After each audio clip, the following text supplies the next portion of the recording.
Hi guys, so today I have a really quick video for you all, and basically today I'm going to be talking about a drugstore product that I am in love with. I'm so happy that I'm actually starting out the new year with a foundation that I feel is going to be one that I'm going to be loving for the entire year of 2013. So I'm going to go ahead and talk to you today about the Revlon Nearly Naked Foundation. It's caramel. It's pretty close to my skin color. It's not too dark and it's not too light for it. I probably could have went a shade lighter. I always get confused when it comes to drugstore foundations because you really can't test them out and you can't get samples. So it's kind of like hit and miss kind of when you're doing with found is I actually saw like a little kiosk of it yesterday when I was in my local CVS. As you guys know, I'm from a really small town, so basically for CVS to have it out was a big deal. However, it didn't have any of the darker shades in it, which is kind of disappointing because from when I went out of town on vacation, I know that they do have a broad spectrum of different colors. So I guess what they're trying to say now is with the broad spectrum color thing that you have your cool shades, you have your warm tones. And basically they had like a little sizing chart, not a sizing chart, but a matching chart of the different foundations that might work for you. Kind of like when you did the Lumi, if you were really into that foundation, you know, it had a warm side, it had a cool side, and then it had a neutral kind of right in the middle. I just happened to at the bigger store I was at, I didn't even see a color chart, so I just went with what I thought would kind of be the best for me. So I said, well, the one that I had was a lot lighter than this one, and I said, well, excuse me, I'm still a little bit sick, but I was thinking that I would rather have one that was a little bit too dark than one that was too light, because I could work with the one that was too dark as opposed with the one that was too light. I might look kind of ghostly and pale and everything. But I really do love this foundation. It has SPF 20. Now, another thing that I'm going to tell you about this foundation, if you have oily skin, I wouldn't so much suggest this foundation. Basically, to me, the foundation is a lot like the MAC Face and Body, if you're familiar with that. And basically, it's more of a water-based.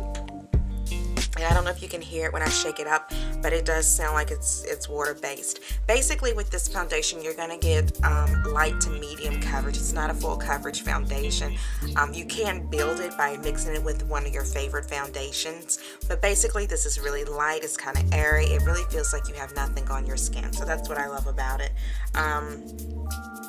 I think it does cover pretty well, even though that is a light coverage. What I do is I normally conceal anyway, and then I put my foundation on top, and then if I need to, I'll go back and conceal again. But I found out that I didn't need to do that. My skin is acting pretty good here lately, so I really didn't need to go back and, you know, just keep adding and caking on products. I didn't need to do that.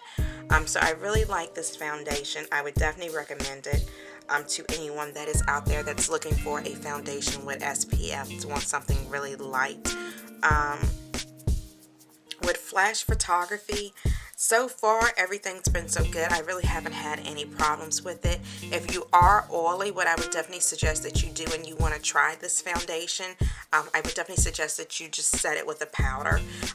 That way it'll absorb any oil or anything like that. I tend to get oily in my T-zone area, so I just went ahead and put powder in those areas that I know I tend to get oily. That way I don't have to worry about any kind of oil. But I like the look that it leaves.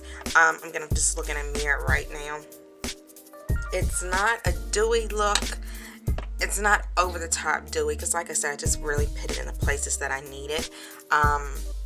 You know, the powder, I just put those in the places that I need it. But it's not an overall dewy look. It doesn't give you like excuse me, a matte finish.